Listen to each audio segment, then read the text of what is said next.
తెలంగాణలో గ్రామ పంచాయతీ తొలి విడత ఎన్నికల కౌంటింగ్ కొనసాగుతుంది. చిన్న గ్రామ పంచాయతీల్లో ఫలితాలు ఒక్కొక్కటిగా వెలువడుతున్నాయి. పెద్ద గ్రామ పంచాయతీల్లో ఇంకాస్త టైం పట్టే అవకాశం ఉంది.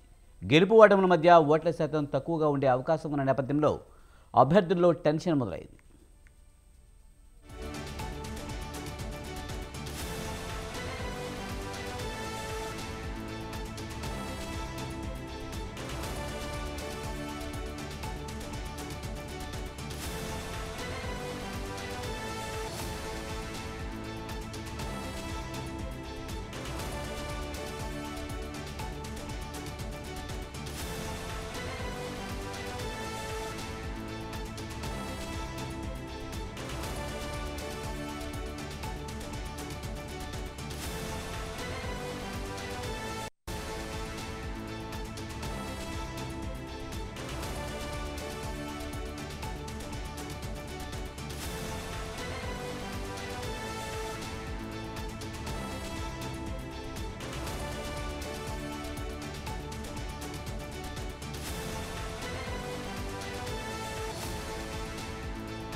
తెలంగాణలో గ్రామ పంచాయతీ తొలి విడత ఎన్నికల కౌంటింగ్ కొనసాగుతుంది. చిన్న గ్రామ పంచాయతీల్లో ఫలితాలు ఒక్కొక్కటిగా వెలువడుతున్నాయి. పెద్ద గ్రామ పంచాయతీల్లో ఇంకాస్త టైం పట్టే అవకాశం ఉంది. గెలుపు ఓటముల మధ్య ఓట్ల శాతం తక్కువగా ఉండే అవకాశం ఉన్న నేపథ్యంలో అభ్యర్థుల్లో టెన్షన్ మొదలైంది.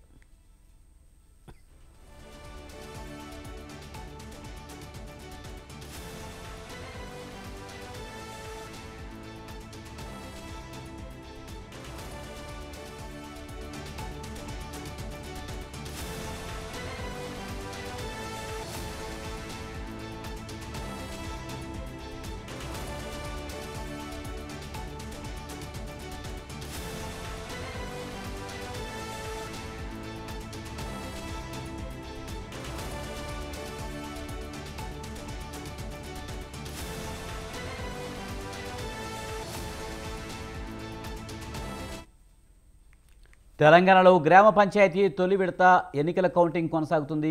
దీనిపై మరింత సమాచారాన్ని మా కరెస్పాండెంట్ రవి ఆదిలాబాద్ నుంచి అందిస్తారు. రవి, తెలంగాణ గ్రామ పంచాయతీ తొలి విడతల కౌంటింగ్ కొనసాగుతున్న క్రమంలో అక్కడ పరిస్థితి ఏంటి? ఇప్పటికే ఎంతవరకు కౌంటింగ్ ఎంతవరకు వచ్చింది? ఫలితాలు ఎన్ని గంటలకి విడుదలయ్యే అవకాశం కనిపిస్తుంది? Good evening. ఆదిలాబాద్ నిర్మల్ జిల్లాలో ముగిసిన పోలింగ్ ఇప్పటివరకు అయితే పోలింగ్ ముగిసింది. నిర్మల్ జిల్లాలో సుమారు 80%, ఆదిలాబాద్ జిల్లాలో 75%గా ఉంది పోలింగ్ పర్సెంటేజ్. కొంత ఆలస్యం అయినప్పటికీ ప్రశాంతంగానైతే ఇది పోలింగ్ ముగిసింది. అక్కడక్కడ ఎలాంటి అవాంఛనీయ సంఘటనలు జరగకుండా అధికారులు అయితే చర్యలు తీసుకుంటూ అప్రమత్తం చేశారు. ప్రస్తుతం మనకు వార్డు మెంబర్ల ఓట్ల లెక్కింపు కొనసాగుతుంది. ఈ వార్డు మెంబర్ల లెక్కింపు అనంతరం సర్పంచ్ అభ్యర్థుల ఓట్ల లెక్కింపు జరగనుంది. ఇవాళ ఎంత సమయం అయినప్పటికీ ఎన్నికల అధికారులు మాత్రం ఓట్ల లెక్కింపు చేసి ఏ టైం అయినప్పటికీ రాత్రి అయినప్పటికీ కూడా ఓట్ల లెక్కింపు చేసి అభ్యర్థులను ప్రకటించి వెళ్లే అవకాశాలు ఉన్నాయి.